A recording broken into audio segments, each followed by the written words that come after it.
Hello there! Choosing a dog trainer is one of the best things you can do to build a really great life with your dog, right here in Longview. It's all about making those everyday moments, like a walk downtown or just a quiet evening at home, way more enjoyable for both of you. All right, let's get into it. Here's how we've laid this out to be a complete roadmap for you. First, we'll talk about why local knowledge is so important. Then we'll cover the different types of training, get into the nitty-gritty of costs and qualifications, touch on our city's rules, and wrap up with the exact questions you should be asking. So first things first, training for how we actually live here in Longview. This is really about getting your dog ready for the real world in our community. When you think about it, a truly great local trainer gets these specific challenges. They know your dog needs to handle the sound of a train whistle, or navigate a busy parking lot, or stay focused with all the smells at the farmer's market. This is exactly why that local expertise is so valuable. Okay, now let's look at the different training philosophies and the formats they come in. Understanding these basics is going to help you so much when you start talking to trainers. So, one of the most important terms you'll hear is positive reinforcement. This is really the modern standard for training that's both effective and humane. Instead of focusing on punishment, it's all about rewarding the behavior you want to see, which just builds a much stronger, more trusting bond with your dog. Generally, you're going to find two main options. Group classes are fantastic for getting your dog to listen with distractions around. But if you're dealing with something specific at home, like your dog jumping on the counter, nothing beats a private lesson where the trainer can see the problem right where it happens. And then there's a third option, the board and train. You can think of this as more of an immersive boot camp style program. It can be a fantastic way to build a solid foundation of skills, especially if you have a busy schedule or a dog who could use a really focused learning environment. All right, let's talk about the practical stuff. How do you actually check out a professional's background, and what should you realistically expect to invest in training here in the Longview area? Texas doesn't have a state license for dog trainers, so these certifications are your best guide. Seeing acronyms like CPDTK or KPA-CTP tells you that a trainer has passed some tough exams, they're committed to ethical standards, and they actually invest in continuing their education. It's a huge sign of professionalism. Okay, let's talk numbers. Here are the typical costs you can expect to find in our area.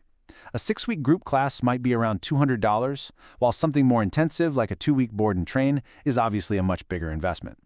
This should help you set a realistic budget for what you need.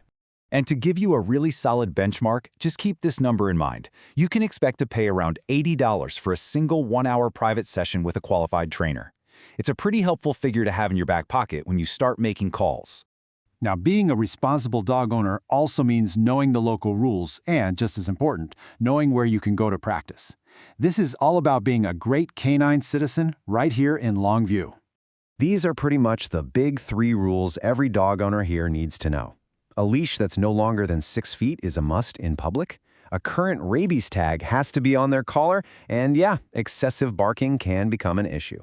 Good training really helps you stay on the right side of all 3 of these. And this is where you can put all that great training to work. This isn't just a list of parks. Think of it as a guide.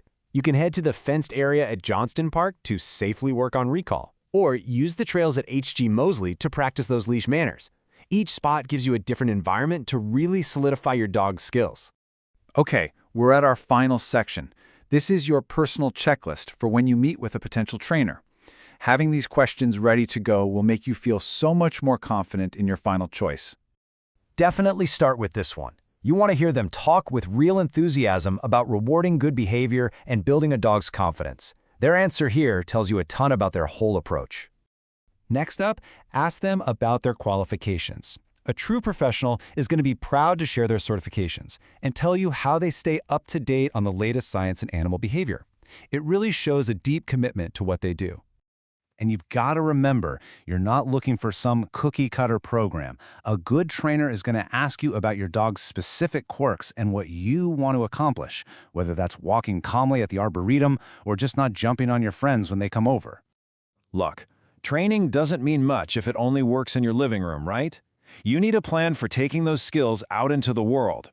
Ask them how they'll help you make the training stick in all the real-world situations you and your dog face every day.